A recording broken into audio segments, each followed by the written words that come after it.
کیا ہے؟ شکریہ مظہر عباس صاحب. آ، سب سے پہلے تو میں آپ کا شکر گزار ہوں کہ آپ نے جو میرے لیے کلمات کہے. یقینی طور پہ میں ان کا مستحق نہیں ہوں، کیونکہ میں جب صبح کے ٹائم اپنی کھڑکی سے باہر دیکھتا ہوں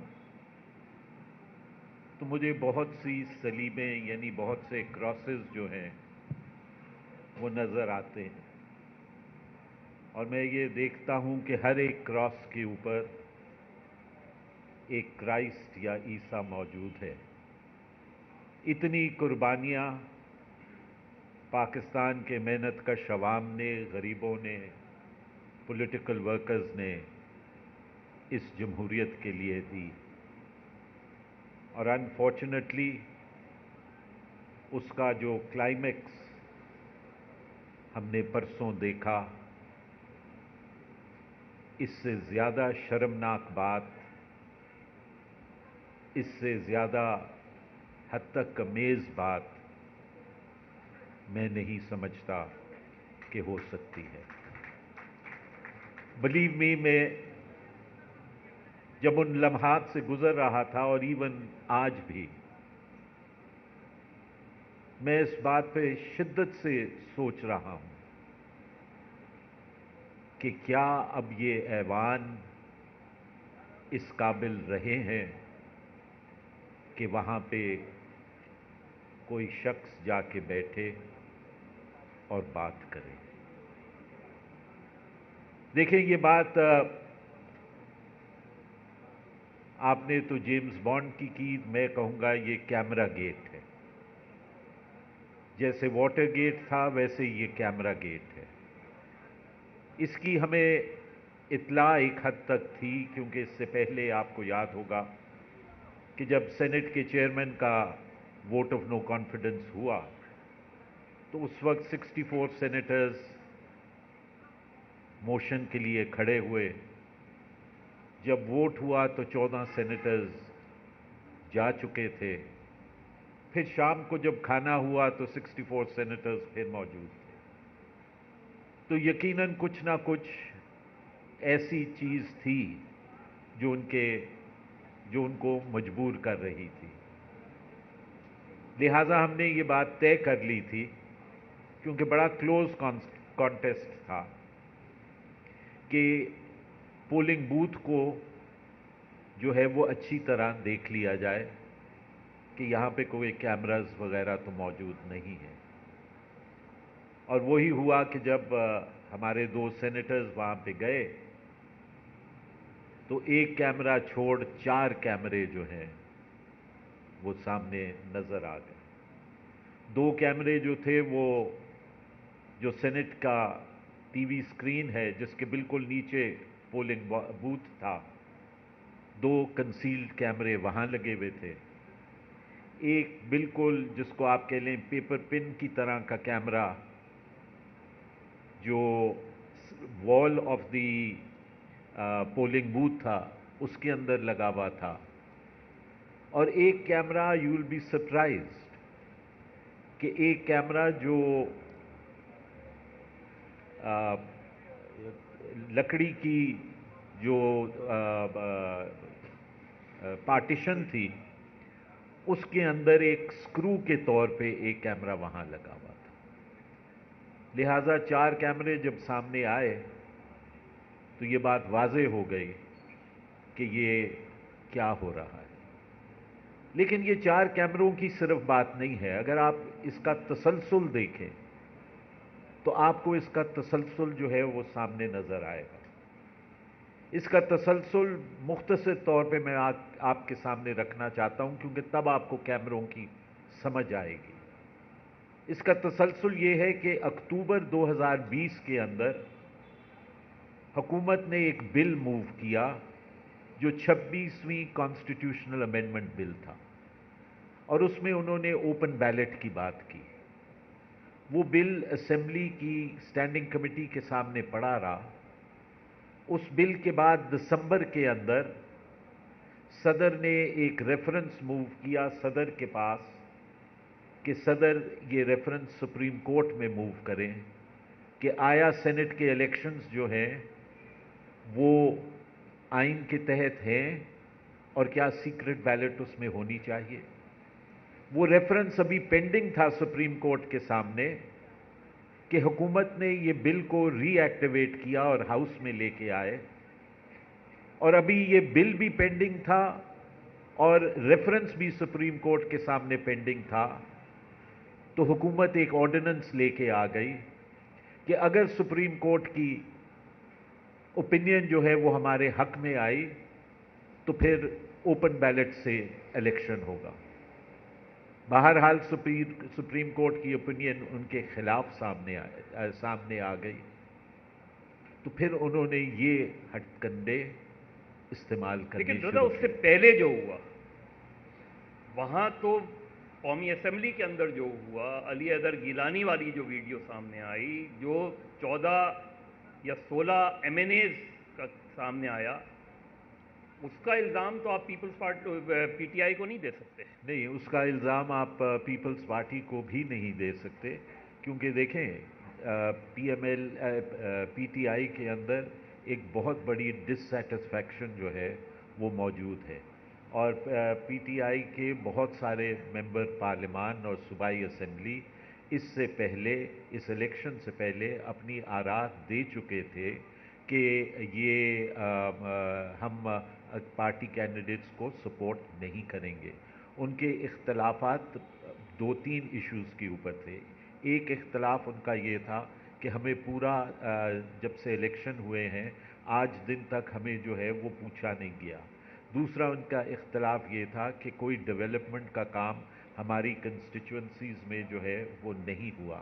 تیسرا ان کا اختلاف یہ تھا کہ جو ٹکٹیں دی گئی ہیں وہ ویسٹڈ انٹرسٹ اور سرمایہ داروں کو دی گئی ہیں, اور جو جینون PTI کا کارکن ہے اس کو جو ہے وہ اگنور کیا گیا ہے. لہٰذا ایک بہت بڑی ڈسسیٹسفیکشن جو ہے وہ ان کے اندر موجود تھی, جس کا رد عمل سامنے آیا اور یوسف رضا گیلانی صاحب کا الیکشن وہاں پہ وہ کامیاب. لیکن رضا صادق سنجرانی میں سمجھتا ہوں پاکستان کی تاریخ میں سب سے خوش قسمت چیئرمین سینٹ ہیں.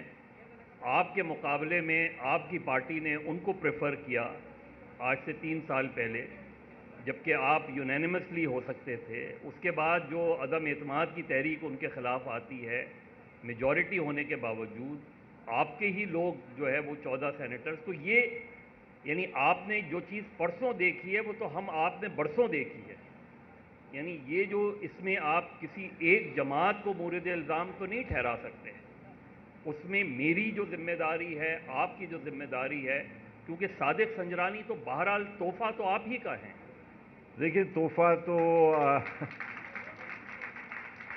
تو ہمارا نہیں ہے, تحفہ تو وہ کہیں اور کا ہے, لیکن بہرحال اس کو اپنایا شاید ہم نے.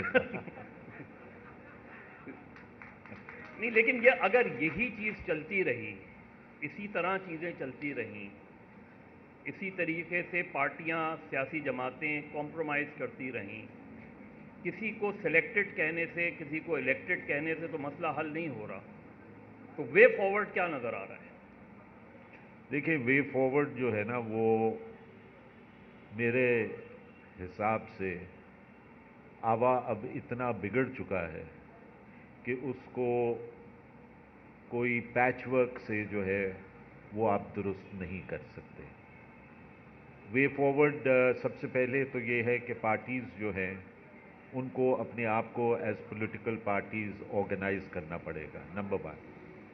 نمبر 2 یہ ہے کہ شخصیات کے گرد سیاست نہیں گھوم سکتی, اصولوں کے گرد سیاست کو لے کے جانا پڑے گا. یہ جو بات کہی جاتی ہے کہ جی آئیڈیالوجیز ختم ہو گئی ہیں, میں اس بات میں بلیو نہیں کرتا. آج بھی آئیڈیالوجیز زندہ ہیں, اور جو سیاسی جماعتیں آئیڈیالوجیز کے اوپر چل رہی ہیں دنیا بھر میں اور بالخصوص تیسری دنیا میں, وہی کامیاب ہو رہی ہیں. تو جب تک سیاسی جماعتیں یہ باتیں نہیں کریں گی اور سیاسی جماعتیں اس بات کو مکمل طور پہ نہیں سمجھیں گی کہ اب ریاست کے ساتھ بیٹھ کے کسی قسم کی پاور شیئرنگ فارمولا یا کسی قسم کا آئین کے اوپر سمجھوتا اب نہیں چل پائے گا. ہمیں مکمل طور پہ آئین کی حکمرانی کرنی پڑے گی. آئین کے اندر جو ٹرائیکاٹمی آف پاور ہے اس کو مد نظر رکھنا پڑے گا. جس ادارے کا جو کام ہے اس ادارے کو وہ کام کرنا ہے. پارلیمان کا کام لیجسلیشن ہے، پارلیمان لیجسلیٹ کرے. اگر فوج کا کام سرحدوں کی نگرانی ہے تو سرحدوں کی نگرانی کرے، حکمرانی نہ کرے. جب تک یہ اصول ہم طے نہیں کر پائیں گے اس وقت تک یہ صورتحال اسی طرح چلتی رہے گی. لیکن کوئی ایک سیاسی جماعت بشمول آپ کی جماعت کے جو بات آپ کہہ رہے ہیں اس میں آپ آئسولیٹ تو ہو سکتے ہیں، آپ ڈومینیٹ نہیں ہو سکتے. کیا آپ کی سیاسی جماعت یہ انیشیٹو لینے کو تیار ہے کہ لیڈرشپ سے زیادہ اسٹرانگ آئیڈیالوجی ہوتی ہے؟ میں سمجھتا ہوں کہ آج پیپلز پارٹی اگر آج دن تک اتنی ٹربولیشنز کے باوجود، اتنی مشکلات کے باوجود، اتنی ریاستی تشدد کے باوجود اگر پیپلز پارٹی آج زندہ ہے تو وہ اپنی آئیڈیالوجی کی بیسس کے اوپر زندہ ہے. اور اگر وہ آئیڈیالوجی پیپلز پارٹی کی نہ ہوتی تو پیپلز پارٹی آج سے بہت عرصہ پہلے ختم ہو چکی. لیکن کیا یہ بات درست نہیں ہے کہ جس آئیڈیالوجی کو لے کے پیپلز پارٹی چلی تھی وہ کمزور ہوئی تو پیپلز پارٹی سندھ تک محدود ہو گئی؟ جو پنجاب، خیبر پختونخوا میں پیپلز پارٹی ایک زمانے میں ہوا کرتی تھی، وہ پیپلز پارٹی آج پنجاب میں اس کو اپنے کینڈیڈیٹس تک نہیں ملتے. تو یہ کہیں نہ کہیں آئیڈیالوجی کی کمزوری تھی یا کمزوری لیڈرشپ کی طرف سے دکھائی گئی کہ جب پیپلز پارٹی جو ہے آج سندھ تک محدود ہو کے رہ گئی ہے. نہیں، میں مظہر آپ سے تھوڑا سا اس بات پہ اختلاف کروں گا. آپ میرے سے زیادہ جانتے ہیں، آپ زیادہ کین ریڈر آف ہسٹری ہیں. دیکھیں، تاریخ کے اندر جو ہے وہ ایک سائیکل چلتا ہے. کبھی ایک سیاسی سوچ یا ایک سیاسی پارٹی جو ہے وہ اپنے پنکل آف عروج کے اوپر ہوتی ہے، پھر ایک ہسٹوریکل پروسیس کے اندر اس کا ایک گریجول ڈکلائن شروع ہوتا ہے، اور پھر ایولیوشن کے ساتھ وہ اگر اپنے آپ کو برقرار رکھتی ہے، اپنے آئیڈیلز کو سامنے رکھتی ہے، اپنے پرنسپلز کو نہیں چھوڑتی تو وہ پھر آگے بڑھتی ہے. آپ ساتھ والے ملک میں دیکھ لیں، حالانکہ مجھے پسند نہیں ہے کہ میں ہندوستان کا ایگزامپل دوں، لیکن آپ وہاں پہ کانگریس پارٹی کو دیکھ لیں. کانگریس پارٹی ایک وقت وہ تھا کہ کانگریس پارٹی کے علاوہ اور کوئی دوسری جماعت جو ہے وہ وہاں پہ سامنے نہیں آ رہی تھی. لیکن پھر کانگریس کا ایک ڈکلائن شروع ہوا، اور کانگریس کا ایسا ڈکلائن ہوا کہ سیٹس ان کے لیے لینا مشکل ہو گئی. پھر وہاں پہ ہندوتوا کی جو ہے آئیڈیالوجی چلی. ایک پیرالل آئیڈیالوجی اسی قسم کی ہمارے یہاں بھی چل رہی ہے، تھوڑی سی مختلف ضرور ہوگی. ہندوتوا کی اگر نہیں ہے تو ایک ایکسٹریمزم کی یہاں پہ بھی ایک پالیسی جو ہے وہ چل رہی ہے. تو یہ ایک ہسٹوریکل سائیکل ہے. پارٹیز کو اپنی آئیڈیالوجی، اپنے کارڈرز کو انٹیکٹ رکھنا چاہیے، اور میں سمجھتا ہوں کہ وقت اور حالات کے ساتھ جو ہیں وہ آگے دیکھیے رضا، بڑھ جاتی ہیں. امپروومنٹ، تبدیلی تو آتی ہے، ظاہر ہے.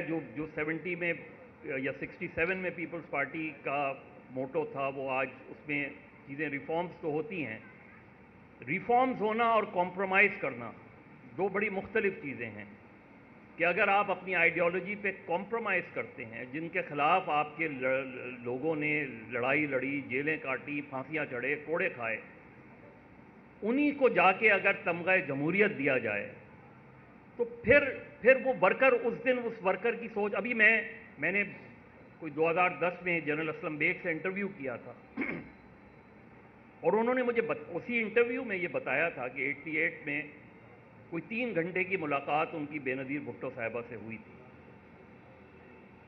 اور ابھی یہ فیصلہ نہیں ہوا تھا کہ ان کے بقول انہوں نے کہا کہ جی آپ ہماری اگلی وزیر اعظم ہیں اور آپ جو ہے وہ چیزوں کو لے کے آگے بڑھیں. یہاں یہ جو دوسری طرف سے موقف آتا ہے وہ یہ کہ سیاستدان غلطیاں کرتے ہیں تو مداخلتیں ہوتی ہیں. اب اس پہ دونوں آرگومنٹ ہو سکتے ہیں، لیکن میری کنسرن اسٹیبلشمنٹ سے نہیں ہے. میری کنسرن میرا ان سے کوئی توقع بھی نہیں ہے. میری توقعات تو آپ سے ہیں، میری توقعات تو مسلم لیگ سے ہیں، تحریک انصاف سے ہیں. لیکن جب آپ ہی جو ہے وہ یہ کمپرومائز کرتے ہیں اقتدار پاور پالیٹکس کا، تو پھر وہ جو ورکر ہے جو ساری زندگی جمہوریت کے لیے لڑتا رہا ہے، وہ ایک دم جو ہے سکتے میں آ جاتا ہے. دیکھیں، میں ایک تو مظہر میرے حساب میں کمپرومائز اور ریفارم کے درمیان ایک بڑی تھن لائن ہے. وہ لائن آپ کہاں پہ ڈرا کریں گے وہ ایک اور بات ہے. دوسری بات یہ ہے کہ اگر آپ اسٹریٹجی اور پولیٹیکل سٹرگل کی ٹیکٹکس کو دیکھیں تو آپ کو یاد ہوگا کہ چیئرمین ماؤ نے کہا تھا 1 اسٹیپ فارورڈ 2 اسٹیپس بیکورڈ. جو پاکستان کی صورتحال رہی ہے اور پاکستان کی موجودہ صورتحال ہے، اس میں let us be very frank, سیاسی جماعتیں، میں آپ کا پہلے سوال کا جواب دے دوں کہ سیاسی جماعتیں یا سیاسی لیڈرشپ یا سیاسی کارکنوں سے غلطیاں ہوئی ہوں گی کیونکہ وہ بھی انسان ہے. And person is not فیلیبل.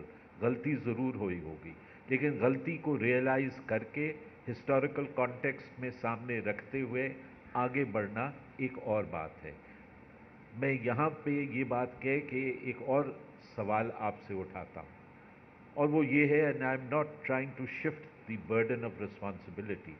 Burden of responsibility جو ہے وہ سیاسی کارکن کے اوپر ہی ہے، لیکن سیاسی کارکن یا سیاسی تحریک بھی اس وقت آگے بڑھتی ہے جب اس کے ساتھ دیگر سٹیک ہولڈرز جو ہیں وہ آگے ساتھ چلتے ہیں. کیا یہ بات درست نہیں ہے کہ آج اس ملک میں جو ایکسٹریمزم سامنے آئی ہے اس کی ایک بہت بڑی وجہ یہ بھی ہے کہ سول سوسائٹی نے کلچر آف ریزسٹنس جو تھا اس کو چھوڑ دیا؟ کیا اس کی ایک وجہ یہ بھی نہیں ہے کہ یونیورسٹیز کے اندر جو ایکیڈیمک فریڈم تھی، وہ ایکیڈیمک فریڈم ریاست نے تو کچھ لی، لیکن ہمارے ایکیڈیمیشنز نے بھی اس کے لیے دگ و دو نہیں کی، لہٰذا دے ہیز بین تھوڑی سی رضا اس میں معذرت جی کے ساتھ، طلبہ یونینیں 84 میں بین ہوتی ہیں. ٹھیک ہے. اس کے بعد پیپلز پارٹی کی گورنمنٹ رہی، اس کے بعد مسلم لیگ نون کی گورنمنٹ آئی، اس کے بعد پیپلز پارٹی کی گورنمنٹ آئی، آج بھی سندھ میں پیپلز پارٹی کی گورنمنٹ ہے. مجھے بتائیں طلبہ یونینوں کے انتخابات کیوں نہیں ہوتے؟ ہونے چاہیے، بالکل ہونے چاہیے. سینٹ کی کمیٹی آف دا ہول کے اندر یہ مسئلہ 2016 میں یا 17 میں یہ ڈسکس ہوا. سٹیک ہولڈرز تمام وہاں پہ آئے، جن میں وائس چانسلرز بھی تھے، ایڈمنسٹریشن بھی تھی. ایڈمنسٹریشن اس کی سخت خلاف تھی. ایڈمنسٹریشن جو ہے it was hiding behind the judgment of the supreme court. ہم نے اس میں یہ بات سامنے رکھی کہ judgment of the supreme court جو ہے وہ راستے کی رکاوٹ نہیں ہے. ہم نے چاروں چیف منسٹرز کو لکھا کہ سینٹ کی یہ ریکمنڈیشن ہے کہ فوری طور پہ اسٹوڈنٹ یونینز کو جو ہے وہ بحال کیا جائے. انفارچونیٹلی میری پارٹی اس میں شامل ہے، آج دن تک وہ بحال نہیں ہوئی. یہ غلطی ہے، ان کو فوری طور پہ بحال ہونا چاہیے. یہی آپ نے ایک مرتبہ وزارت سے استعفیٰ دیا تھا.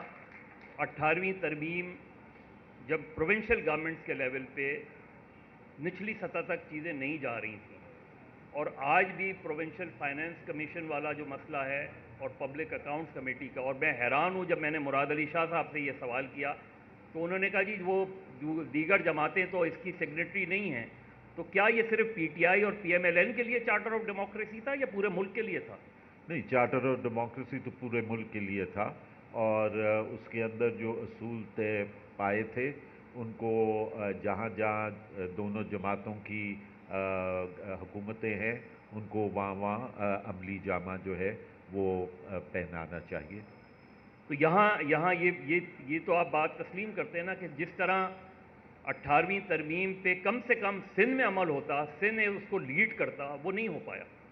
نہیں، میں صرف سندھ کو اس میں سنگل آؤٹ نہیں کروں گا. دیکھیں 18ویں ترمیم کا ایک بڑا کمپلیکس ایشو ہے اور بڑا کمپلیکس مسئلہ ہے. 18ویں ترمیم کا جو اصل مسئلہ ہے وہ دو سوچوں کا مسئلہ ہے، دو سوچوں کے ٹکراؤ کا مسئلہ ہے. ایک سینٹرسٹ تھاٹ ہے اور دوسرا جو ہے وہ فیڈرلسٹ تھاٹ ہے. جو سینٹرسٹ تھاٹ ہے وہ 18ویں ترمیم کی ڈرافٹنگ سے لے کے 18ویں ترمیم کی امپلیمنٹیشن تک اور اس کے بعد تک آج دن تک وہ 18ویں ترمیم کو تسلیم کرنے کے لیے تیار نہیں ہے. وہ یہ سمجھتے ہیں کہ صوبوں کو جو صوبائی خود مختاری دی گئی ہے، صوبوں کو جو لمیٹڈ صوبائی خود مختاری دی گئی ہے، وہ وفاق کا اس نے جو ہے وہ تیا پانچا کر دیا. Sorry for using the word, لیکن وہ کہتے ہیں کہ وفاق کا تیا پانچا کر دیا ہے. اسی لیے آپ آج یہ دیکھتے ہیں کہ 11 سال گزر گئے ہیں اور نیا NFC ایوارڈ جو ہے وہ سامنے نہیں آیا، جبکہ آئین یہ کہتا ہے کہ ہر 5 سال کے بعد نیا NFC سامنے آنا چاہیے.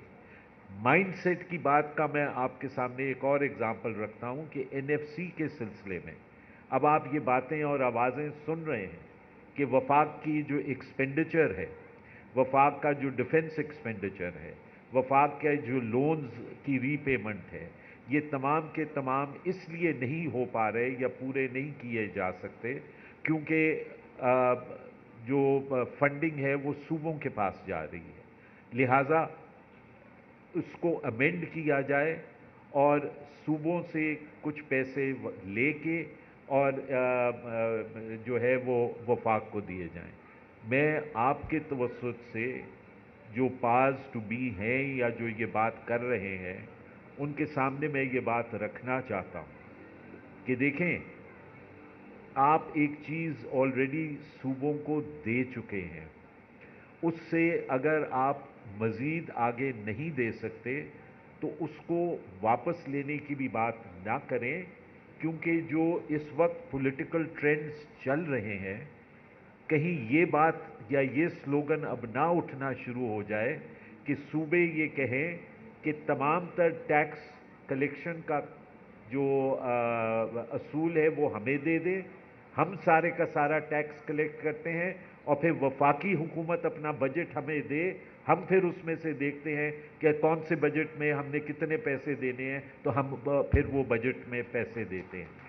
تو میرا مطلب ہے کہ ایک چیز کو بیلنس میں رکھیں، بیلنس سے آؤٹ جائیں گے تو پھر بہت سی فورسز جو ہیں وہ کھل جائیں گی. نہیں، اس میں یہی بنیادی سوال ہے کہ لیڈ تو آپ نے کرنا ہے نا. مطلب ایک ایسی جماعت جو پچھلے 50 سال سے جس کا کریڈٹ ہے کہ اس نے ملک میں ڈیموکریسی کے لیے بے انتہا جدوجہد کی، اس ملک کو متفقہ آئین دیا، اس ملک میں میثاق جمہوریت اسٹیبلش کی، اس ملک میں 18ویں ترمیم وہ کی، لیکن وہ جب لیڈ کرنے کا بھی آپ نے سول سوسائٹی کی بات کی، سول سوسائٹی بھی دیکھتی ہے کہ آگے وہ کون سی سیاسی جماعت ہے جو اس کی پروگرام کو آگے لے کے چل سکتی ہے، وہ آپ کی سپورٹ میں اس حد تک کھڑی ہو سکتی ہے. اور یہ لٹریچر جو سارا چھپا ہوا ہے یا وکلا کی تحریک ہے یا صحافیوں کی تحریک ہے، یہ سب سول سوسائٹی کی تحریکیں ہیں.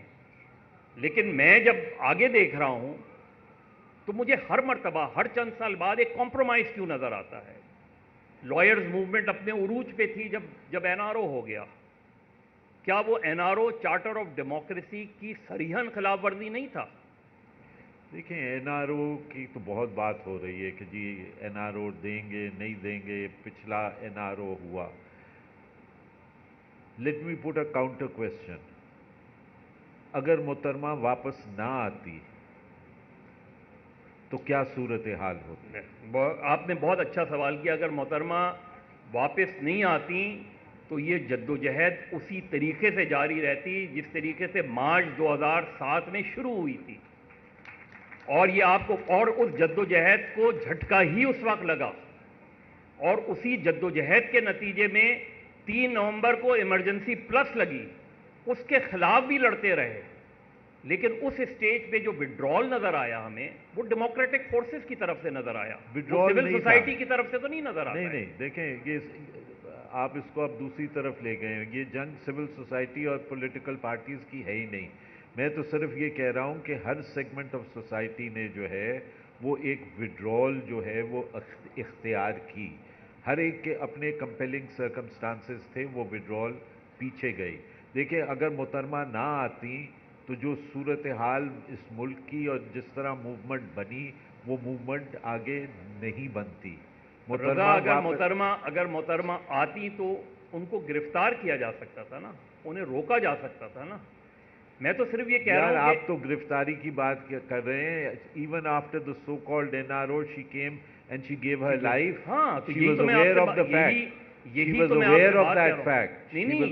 آپ سے بات کہہ رہا ہوں کہ 18 اکتوبر کو جو کچھ ہوا, اس کے بعد جو کچھ ہوا, میرے لیے تو اس کے بعد کا سیٹ بیک بہت بڑا سیٹ بیک ہے کہ وہ لوگ جن پہ محترمہ نے شک کیا ان کو آپ لوگوں نے شک کا فائدہ دے دیا.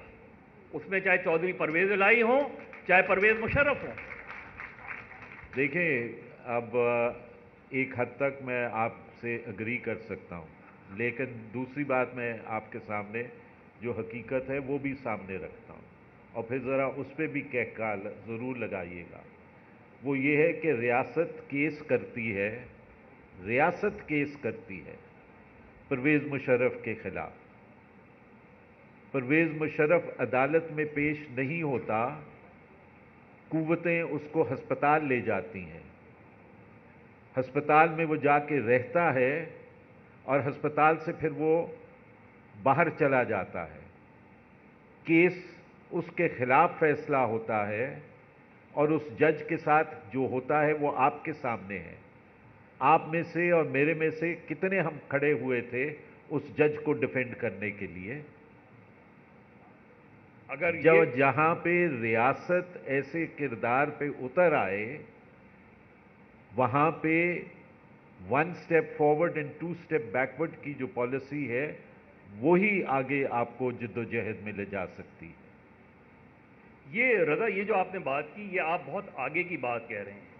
یہ جو 2008 میں ہوا آصف علی زرداری صاحب کے صدر بننے سے پہلے, اور اگین میں اسی انٹرویو کی اپنی بات کروں گا, جنرل اسلم بیگ سے جب یہ پوچھا تو انہوں نے کہا میں حیران تھا کہ زرداری صاحب نے پریزیڈنٹ بننے سے پہلے وہ پریزیڈنٹ بننے جا رہے تھے, he went to the American ambassador. ان کے بقول he should have called the American ambassador اور American ambassador should have called him. صرف بات یہ ہے کہ اس وقت میں اس پارلیمنٹ میں موجود تھا جب یوسف رضا گیلانی صاحب نے یہ اعلان کیا کہ ججز کی رہائی کا, لیکن اگلا اعلان میں توقع کر رہا تھا ان کی بحالی کا, اور وہیں جو ہے وہ دڑاڑ پڑی مسلم لیگ نون اور پیپلز پارٹی میں. پہلے پہ بے انتہا تالیاں بجیں, تالیوں سے گونج اٹھا پارلیمنٹ, لیکن پھر جو چیز ہوئی اس کے لیے پھر جنرل کیانی کی طرف دیکھا گیا کہ جنرل کیانی اس لانگ مارچ کو روکیں. تو ہم تو خود وہ غلطیاں کرتے رہتے ہیں کہ جس کی بنا پہ آپ اسے ریفارمز کہتے ہیں, میں اسے کمپرومائز کہتا ہوں.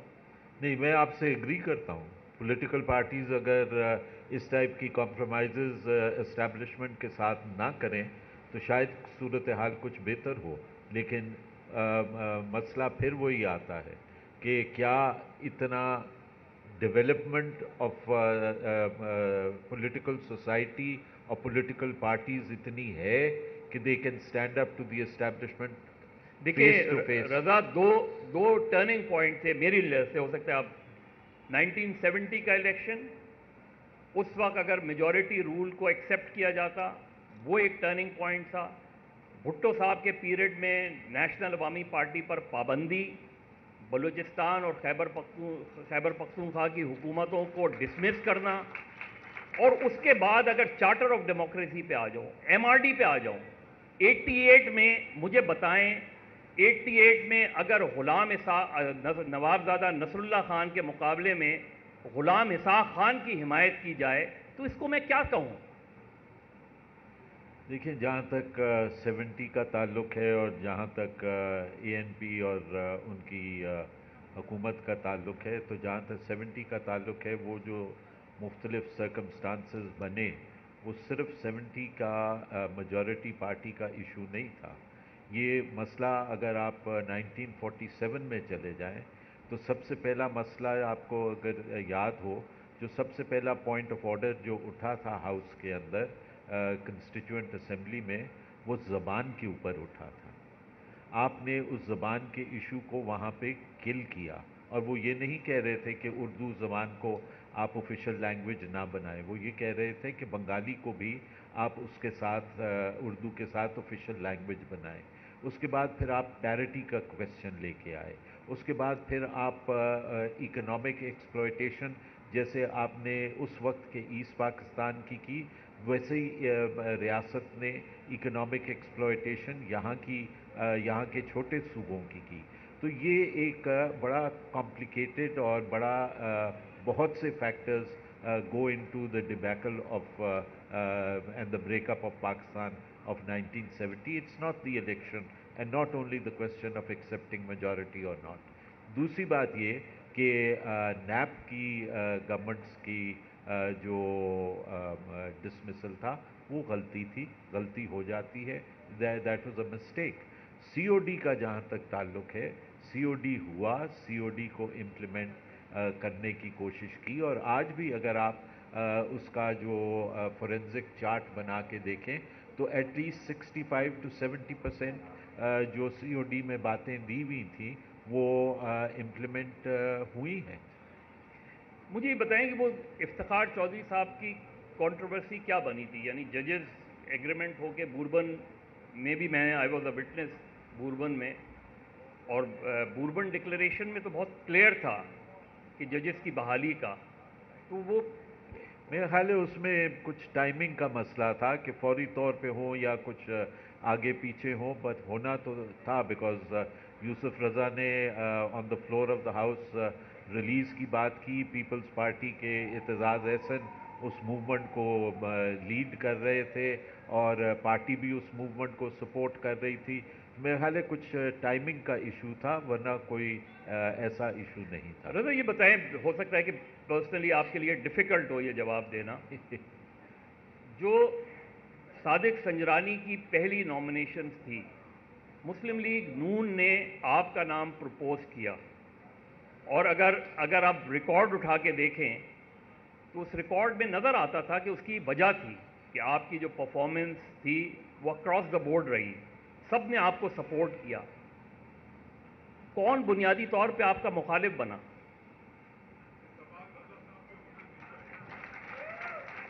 دینے دو نا، آپ ان کو جواب دینے سے پہلے قسمت میں نہیں تھا۔ بس یہی جواب سننا تھا۔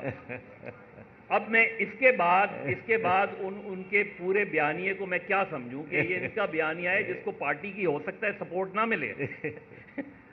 جو پارٹی کے اندر جو بات کہہ رہے ہیں، میں پھر تھوڑا سا اس پہ آؤں گا جو سینٹ کے الیکشن ہے۔ آپ کی ایک رولنگ کل سے چل رہی ہے کہ 2015 میں آپ نے آرٹیکل 69 کے حوالے سے یہ بات کی تھی کہ پارلیمنٹ کی پروسیڈنگز کہیں چیلنج نہیں ہو سکتی۔ آج جو صورتحال سینٹ کے الیکشن کے حوالے سے آ رہی ہے سامنے، اور ظاہر ہے پیپلز پارٹی نے، پی ڈی ایم نے اس کو چیلنج کرنے کا، کیا یہ چیلنج ہو سکتی ہے؟ اگر ہو سکتی ہے تو کس پیرائے میں؟ دیکھیں، کاش کہ یہ میری دوسری رولنگز جو ہیں جب میں چیئرمین سینٹ تھا ان کو بھی یہ اتنا تشریح کریں جتنا یہ اس کو کر رہے ہیں یا کسی اور کو کرتے ہیں۔ ایسے تو میں نے سی سی آئی پہ اور دیگر ایشوز پہ بھی دی ہوئی ہے جس پہ یہ عمل درآمد نہیں کر رہے۔ دیکھیں، جہاں تک آرٹیکل 69 کا تعلق ہے، آرٹیکل 69 کا اپنی جگہ جو ہے وہ ایک قدغن جو ہے وہ موجود ہے، اور یقینی طور پہ میری رولنگ بھی وہاں پہ موجود ہے، لیکن جو اس میں اور جو الیکشنز ہوئے ہیں اور انٹرنل پروسیڈنگز جو ہیں ان میں فرق ہے۔ پہلی بات تو یہ ہے۔ دوسری بات یہ ہے کہ یہاں پہ بیسکلی کویسچن جو ہے وہ irregularity آف پروسیجر کا نہیں ہے۔ یہاں پہ کویسچن یہ ہے کہ آر دوز 7 ووٹس ویلڈ اور ناٹ، یہ بیسک کویسچن ہے جو یہاں پہ ہے، and that is a question of law. کہ کیا یہ 7 ووٹ جو ہیں وہ ویلڈ ہیں، اور اس پہ اگر آپ سپریم کورٹ کی رولنگز دیکھ لیں، الیکشن کمیشن کی اپنی فائنڈنگز دیکھ لیں، تو وہ بڑی کلیئر ہیں کہ انٹینشن آف دا ووٹر جو ہے وہ سامنے آنی چاہیے، کہ کیا ووٹر جو ہے کینڈیڈیٹ اے کو ووٹ دینا چاہ رہا ہے یا کینڈیڈیٹ بی کو دینا چاہ رہا ہے۔ ایک رولنگ تو ایسی بھی ہے جس میں یہ کہا گیا ہے کہ اگر دونوں ڈبوں کے درمیان میں ٹھپا لگا ہوا ہو تو پھر آپ کو دیکھنا یہ ہے کہ کس سائڈ پہ زیادہ سٹیمپ جو ہے وہ لگا ہوا ہے، اور وہ جو اس ایک کو جو ہے 8ویں ووٹ کی مسئلہ نہیں، ہے وہ تو دونوں پہ لگا ہوا تھا نا۔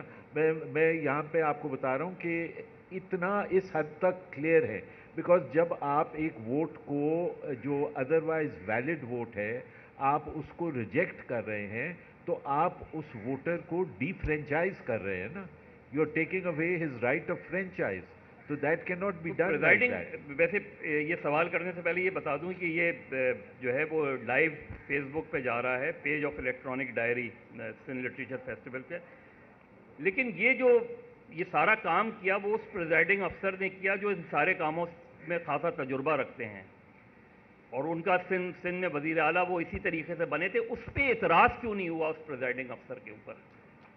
دیکھیں اس پہ پریزائڈنگ آفیسر پہ ایک تو لاسٹ منٹ پہ وہ وہاں پہ ان کو لایا گیا، اور یہ تو پھر بعد میں سامنے بات آئی کہ کچھ 1 گھنٹہ پہلے جو اپوزیشن کی یا حکومتی اپوزیشن کی نہیں، حکومت کی جو پارلیمانی کمیٹی کی میٹنگ ہوئی اس میں وہ موجود تھے، اور اس میٹنگ سے اٹھ کے وہ سیدھا ہال میں آئے ٹو پریزائڈ۔ اگر وہ ان کو صدر صاحب نے نامنیٹ کر ہی دیا تھا، اول تو صدر کو ان کو نامنیٹ کرنا نہیں چاہیے تھا، کسی اور کو نامنیٹ کرتے جو نیوٹرل آدمی ہوتا تو وہ زیادہ مناسب تھا۔ سینٹ کے رولز کیا کہتے ہیں؟ سینٹ کے رولز یہ کہتے ہیں کہ any person to be nominated by the president, it is not even necessary کہ وہ ممبر ہو سینٹ کا، it can be any person because the rule says any یہ پرسن۔ بہتر نہ ہو کہ آئندہ کے لیے کہ پریزائڈنگ آفیسر وہ ہو جو وہ خود ووٹر نہ ہو؟ میرا خیال ہے وہ بہتر ہوگا، اور اب ہم سوچ رہے ہیں کہ اس کے جو سینٹ کے جو رولز ہیں وہ زیادہ تر الیکشن پروسیس کے اوپر سائلنٹ ہیں، تو سوچ رہے ہیں کہ ان کو جو ہے تھوڑا سا مزید ڈاکیومنٹیشن جو ہے ان کی جائے۔ یہ بتائیں رضا کہ کیا آگے ہم یہ دیکھ سکتے ہیں کہ موئی اکراس دا بورڈ کوئی میجر الیکٹورل ریفارمز کی طرف آپ جائیں، اور جائیں تو آپ کی تجاویز کیا ہوں گی؟ دیکھیں بنیادی چیز کیا ہو سکتی ہے؟ دیکھیں میں نہیں سمجھتا کہ فی الوقت کوئی گنجائش ہے الیکٹرل ریفارمز کی، اور اس کی بنیادی وجہ یہ ہے کہ حکومت جو ہے وہ اپوزیشن کو انگیج کرنے کے لیے تیار نہیں ہے، اور جب تک آپ اپوزیشن اور ٹریجری بینچز آپس میں انٹریکشن نہیں کریں گے اس وقت تک کوئی معنی خیز ریفارم الیکٹرل یا کوئی اور وہ سامنے نہیں آئے گا، لہٰذا میں ان دا نیئر فیوچر کوئی major breakthrough in terms of electoral reforms جو ہے وہ نہیں دیکھ رہا۔ نہیں تو اب جو آپ لوگ 26 مارچ کو جا رہے ہیں اسلام آباد، تو اس کے مقاصد کیا ہیں؟ لیکن 26 مارچ کو وہ ایک پروسیس کا حصہ ہے، اور وہاں پہ یہ بات باور کروانی ہے کہ پاکستان کے عوام جو ہیں وہ موجودہ حکومت اور موجودہ نظام جس میں سویلین سپریمیسی جو ہے وہ ورچولی ختم ہو چکی ہے، اس کی بحالی کے لیے ہم جا رہے ہیں، اور یہ کہ جو ادارے ہیں وہ اپنے اپنے آئینی حدود میں رہ کے اپنے کام کو سر انجام دیں۔ نہیں صرف یہ بتانے صرف ان کو جا رہے ہیں تو وہ تو یہاں سے بھی بتا سکتے ہیں، مطلب اگر آپ جا کے وہاں بیٹھیں گے یا ایک دن کا دھرنا ہو کے واپس آ جائیں گے تو اس سے آگے چیز نظر نہیں آ رہی، یعنی جو ایک فرض کریں مولانا فضل الرحمان کا ایک پوائنٹ آف ویو ہے کہ جی اگر استعفے دیے بغیر آپ جاتے ہیں لانگ مارچ کے لیے تو اس سے وہ مقاصد حاصل نہیں ہو سکیں گے، یہ ایک ان کا ہمیشہ سے پچھلے 3 سال سے ان کا ایک موقف ہے کہ جی ہم اسمبلیوں سے استعفے نہیں دیتے، ہم تیار نہیں ہیں، اسی وجہ سے ہم نے دیکھا کہ ہر مرتبہ گورنمنٹ کو ہی ایڈوانٹیج ملتی ہے، چاہے مولانا کا پچھلا دھرنا ہو، ووٹ آف نو کانفیڈنس ہو، تو بظاہر یہ لگ رہا ہے کہ گورنمنٹ ہمیشہ آپ لوگوں کی موو سے آگے جا کے وہ کہیں نہ کہیں کامیاب ہو ہی جاتی ہے. تو الٹیمیٹلی 26 مارچ کے بعد پھر آگے کیا ہے؟ نہیں، میں نہیں سمجھتا. دیکھیں، پی ڈی ایم کے اندر مختلف سیاسی جماعتیں ہیں. کوئی جماعت ایک دوسرے کے اندر ضم نہیں ہوئی. ہر ایک جماعت کا اپنا نقطۂ نظر ہے، ہر ایک جماعت کا اپنا ایک سوچ ہے. جہاں پہ ایک سوچ یہ ہے کہ پارلیمان سے باہر آ جائیں، اس کے بعد پھر بھی یہ سوال اٹھ سکتا ہے کہ جی دین واٹ. دوسری سوچ یہ ہے کہ پارلیمان کے اندر رہ کے جد و جہد کریں اور باہر آنے کا لاسٹ آپشن رکھا جائے. پھر بھی یہ سوال اٹھ سکتا ہے کہ جی دین واٹ. یہ باہمی مشاورت کے ساتھ 15 تاریخ کو پی ڈی ایم کا اجلاس ہے سربراہان کا. اس میں باہمی مشاورت ہوگی اور کوئی راستہ جو ہے وہ وہاں پہ نکالا جائے گا کہ جد و جہد کو جو ہے وہ آگے بڑھایا جائے. دیکھیں، یہ آپ ابھی خود اس بات پہ میرے ساتھ متفق تھے کہ یہ جد و جہد جو ہے یہ اتنی آسان نہیں ہے، کیونکہ آپ یہاں پہ ریاست کے ساتھ ٹکرا رہے ہیں. لہٰذا اس میں یہ ایکسپیکٹ کرنا کہ جی دھرنے میں جائیں گے اور دھرنے سے اٹھیں گے تو آزادی کا پرچم جو ہے وہ لہرا رہا ہوگا، یہ ممکن نہیں ہے. You have to chip away at the rock of the establishment gradually, اور اس چپنگ میں جو ہے finally it will give way. نہیں، میں تو اس چیز کے لیے تیار ہوں، لیکن جب گیلانی صاحب ہر مرتبہ کہہ دیتے ہیں کہ جو ہے وہ اسٹیبلشمنٹ نیوٹرل ہے، وہ یہ جو چیز ہے یہ میرے لیے ڈیفیکلٹ ہے کہ آپ یہ بتائیں کہ کیا اسٹیبلشمنٹ پاکستان کے سسٹم میں نیوٹرل ہے؟ میں نہیں سمجھتا کہ اسٹیبلشمنٹ پاکستان کے سسٹم میں نیوٹرل ہے. ایک رضا آخر میں، کیونکہ ٹائم ختم ہو گیا، جب ملٹری کورٹس بنی تھیں، آپ سینٹ میں کھڑے ہو کے آپ نے ایک انتہائی جذباتی تقریر کی تھی، آپ روئے بھی تھے. اس کے بعد آپ نے ووٹ کیوں دیا؟ I wasn't morally strong enough to resign.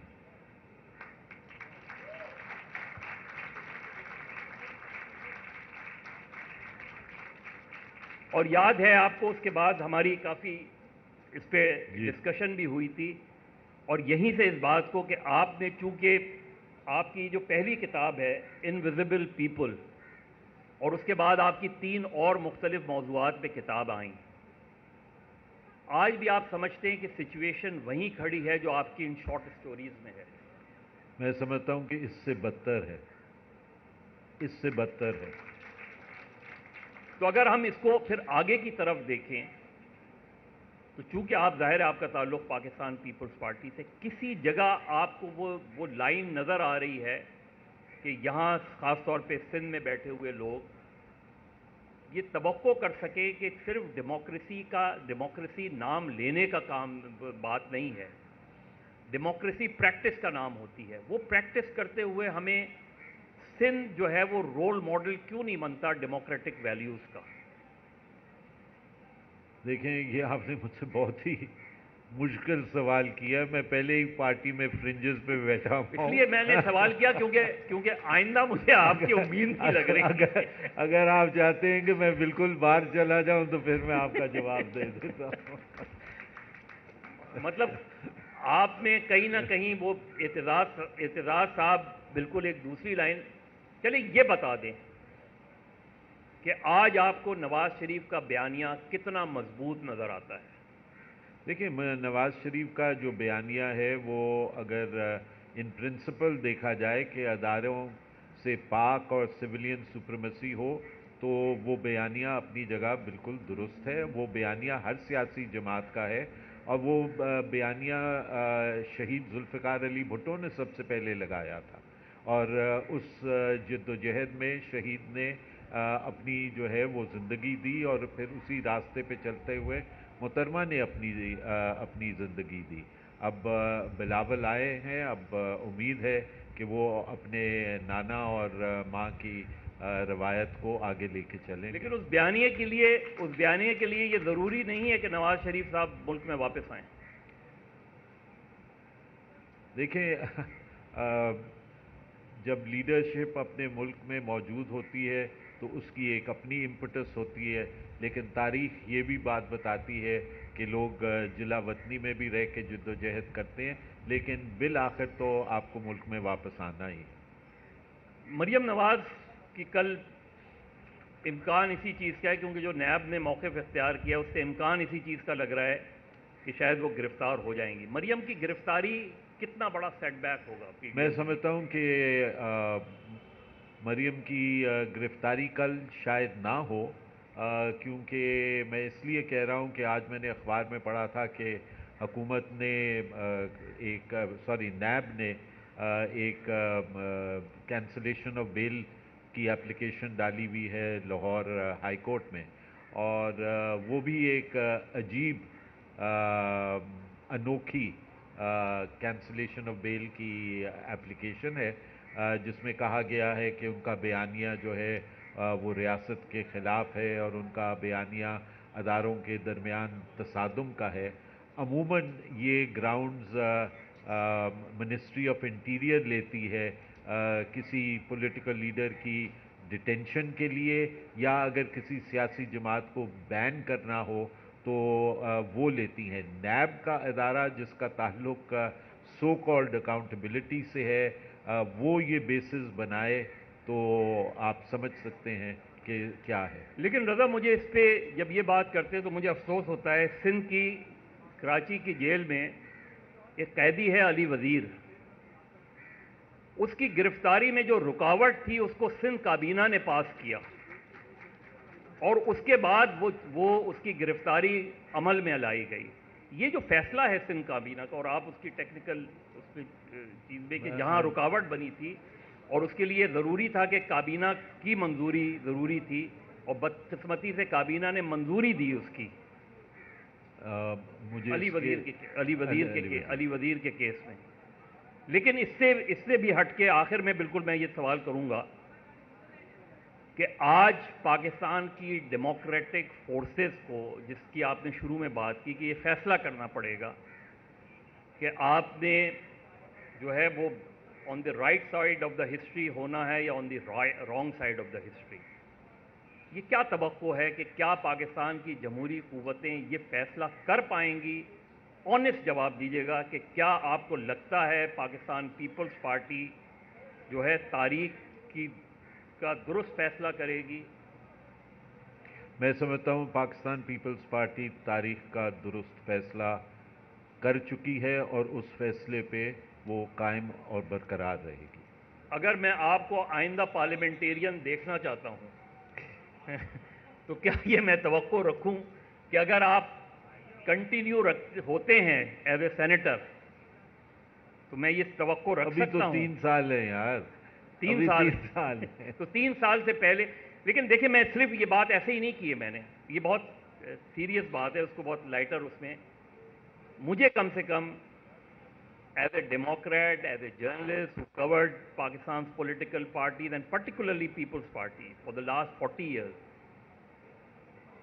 مجھے چیزیں بہتر ہوتی نظر نہیں آ رہی، مجھے چیزیں آگے چلتی نظر نہیں آ رہی۔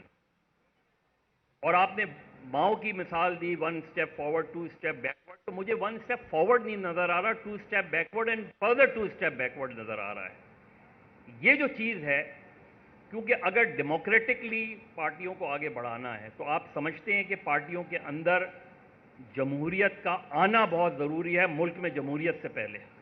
دیکھیں، میں یہ نہیں کہوں گا کہ ملک میں جمہوریت سے پہلے پارٹیز کے اندر ڈیموکریسی آنی چاہیے، دونوں جگہوں پہ سملٹینیسلی آنی چاہیے۔ پارٹیز کے اندر بھی they need to be organised as institutions, جیسے انسٹیٹیوشنز ہوتی ہیں ویسے ان کو آرگنائز ہونا چاہیے، اور ڈیموکریسی اور ڈیموکریٹک پروسیس پولیٹیکل پارٹیز کے اندر ہونا مسٹ ہے.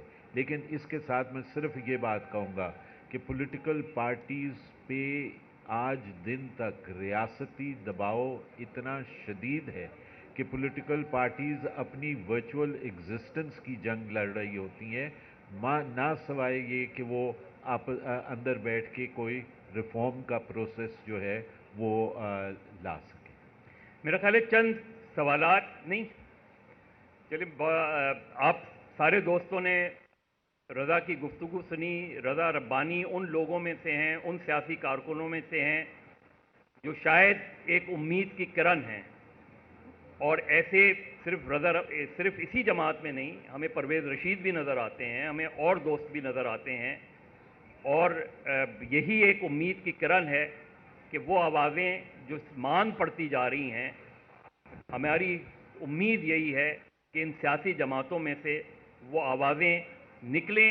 جس طرح رضا ربانی نے خود اپنی کتاب میں جو ہے جس کی شروعات کی ہے اسی سے کہ اور سب بھول گئے حرف صداقت لکھنا، کام رہ گیا کام ہمارا ہی بغاوت لکھنا، لوگ کہتے رہے ظلمت کو نہ ظلمت لکھنا، ہم نے سیکھا نہیں پیارے با اجازت لکھنا.